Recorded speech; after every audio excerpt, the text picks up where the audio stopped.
అంగస్తంభన సమస్య లేదా erectile dysfunction అనేది మగవాళ్ళు కామన్‌గా ఎదుర్కొనే సెక్షువల్ సమస్య.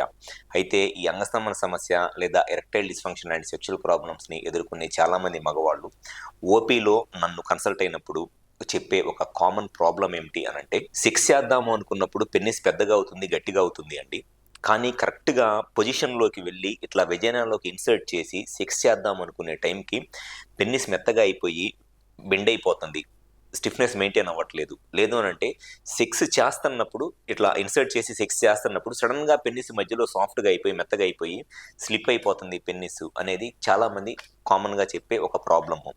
అయితే ఇటువంటి సెక్షువల్ సమస్యలు రావటానికి గల కారణం ఏమిటి అనేది ఈ వీడియోలో నేను డీటెయిల్డ్‌గా చెప్తాను. నా పేరు doctor Kranthi Kumar Reddy, consultant andrologist, Jaya andrology and men's health.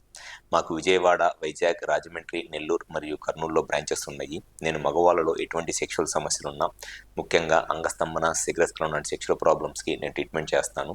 చాలామంది మగవాళ్ళు నన్ను ఓపీలో కన్సల్ట్ అయినప్పుడు చెప్పే ఒక కామన్ సెక్షువల్ ప్రాబ్లమ్ అంగస్తంభన సమస్య వాళ్ళకి ఎలా ఉంటుంది అనంటే, సెక్స్ చేద్దాము, సెక్స్ కోరికలు వచ్చి సెక్స్ చేయాలి అనుకున్నప్పుడు వాళ్ళకి ఇమీడియట్‌గానే పెన్నిస్ పెద్దగా అయ్యిద్ది, గట్టిగా అయ్యిద్ది. కానీ ఎప్పుడైతే కరెక్ట్‌గా ఇట్లా పార్ట్నర్ పైకి వెళ్ళి ఇన్సర్ట్ చేసి సెక్స్ చేద్దాం అనుకుంటారో, సడెన్‌గా పెన్నిస్ సాఫ్ట్ అయిపోయి, మెత్తగా అయిపోయి వెజైనాలోకి వెళ్ళకుండా కిందకి బెండ్ అయిపోయిద్ది. అండ్ ఇంకొంతమందిలో సెక్స్ చేస్తున్నప్పుడు సడెన్‌గా పెన్నిస్ మధ్యలో మెత్తగా అయిపోయి స్లిప్ అయిపోయిద్ది.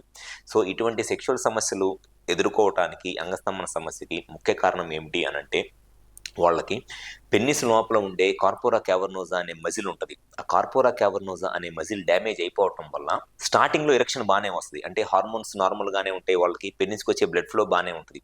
కానీ పెన్నిస్ లోపల ఉండే మజిల్ డ్యామేజ్ అయిపోవటం వల్ల పెన్నిస్‌కి వచ్చిన బ్లడ్‌ని ఆ మజిల్ ఎక్కువ సేపు హోల్డ్ చేసి ఉంచలేదు. నార్మల్‌గా ఎరెక్షన్ మెయింటైన్ అవ్వాలి అనంటే పెన్నిస్ లోపలికి బ్లడ్ వచ్చినట్లు లీక్ అయిపోకుండా పెన్నిస్ లోపలే ఉంటేనే ఎరెక్షన్ అనేది మెయింటైన్ అయితే సెక్స్ చేయగలరు. కానీ ఈ సెక్షువల్ సమస్యలు ఎదుర్కొనే వాళ్ళలో కొంతమందిలో ఏమైద్దినంటే, ఆ పెన్నిస్ లోపల ఉండే మజిల్ డ్యామేజ్ అయిపోవటం వల్ల పెన్నిస్‌కి వచ్చే బ్లడ్ ఎక్కువసేపు హోల్డ్ అవ్వకుండా ఉండటం వల్ల స్లోగా లీక్ అయిపోతా ఉంటదనమాట. దాన్ని వీనస్ లీక్ అంటారు. సో ఈ వీనస్ లీక్ ప్రాబ్లమ్ ఉండే చాలా మందిలో సెక్షువల్‌గా వాళ్ళు ఎదుర్కొనే సమస్య ఎలా ఉంటది అనంటే, స్టార్టింగ్ స్టేజెస్‌లో పెన్నిస్‌కి బ్లడ్ వస్తది. కానీ అది ఎక్కువసేపు పెన్నిస్‌లో ఉండదనమాట.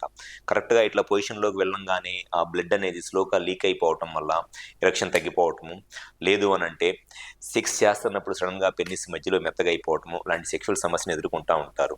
సో ఎవరిలో అయితే సెక్షువల్‌గా ఈ ప్రాబ్లమ్‌ని ఎదుర్కొంటున్నారో, సెక్స్ చేస్తున్నప్పుడు సడెన్‌గా పెన్నిస్ మధ్యలో మెత్తగా అయిపోతుంది, లేకపోతే కరెక్ట్‌గా పొజిషన్‌లోకి వెళ్ళినప్పుడు పెన్నిస్ సాఫ్ట్ అయిపోయి సెక్షువల్‌గా ఇబ్బంది పడుతున్నారు. ఫస్ట్ మీకు ఈ ప్రాబ్లమ్‌కి కారణం ఏమిటి? పెన్నిస్ లోపల మజిల్ ఎలా ఉంది? ఆ మజిల్ స్మూత్‌గానే ఉందా? హార్డ్ అయిపోయిందా? లేకపోతే వీనస్ లీక్ అంటారు. పెన్నిస్ లోపలికి వచ్చిన బ్లడ్ పెన్నిస్‌లోనే ఉంటుందా? లేకపోతే లీక్ అయిపోతుందా? అనేది ఫస్ట్ కరెక్ట్‌గా తెలుసుకోవాలి. సో ఫస్ట్ ఈ ప్రాబ్లమ్‌కి కరెక్ట్‌గా రీజన్ ఏంటి అనేది తెలుసుకుంటే 100% ఈ ప్రాబ్లమ్‌కి మనము సొల్యూషన్ అనేది చెప్పొచ్చు. ఎవరైతే సెక్షువల్‌గా ఈ సెక్స్ చేస్తున్నప్పుడు సడెన్‌గా పెన్నిస్ మధ్యలో మెత్తగా అయిపోతా, లేకపోతే కరెక్ట్‌గా ఫోర్ ప్లేలో ఉన్నప్పుడు పెన్నిస్ గట్టిగానే ఉండి, పొజిషన్‌లోకి వెళ్ళినప్పుడు సెక్షువల్‌గా పెన్నిస్ మెత్తగా అయిపోతే ఇబ్బంది పడుతున్నారు. ఫస్ట్ అసలు మీ ప్రాబ్లమ్‌కి కారణం ఏంటి అనేది తెలుసుకొని, మీ ప్రాబ్లమ్‌కి సొల్యూషన్ కావాలి అనుకుంటే, ఒకసారి మా హాస్పిటల్‌కి వచ్చి కన్సల్ట్ అవ్వండి. మాకు విజయవాడ, వైజాగ్, రాజమండ్రి, నెల్లూరు మరియు కర్నూలులో బ్రాంచెస్ ఉన్నాయి. ఈ 5 ప్లేసెస్‌లో ఎక్కడైనా సరే హాస్పిటల్ నెంబర్‌కి కాల్ చేసి అపాయింట్మెంట్ తీసుకొని వచ్చి కన్సల్ట్ అవ్వండి. మీకు సెక్షువల్‌గా ఏ ప్రాబ్లమ్ ఉన్నా దానికి 100% సొల్యూషన్ చెప్తాను. Thank you.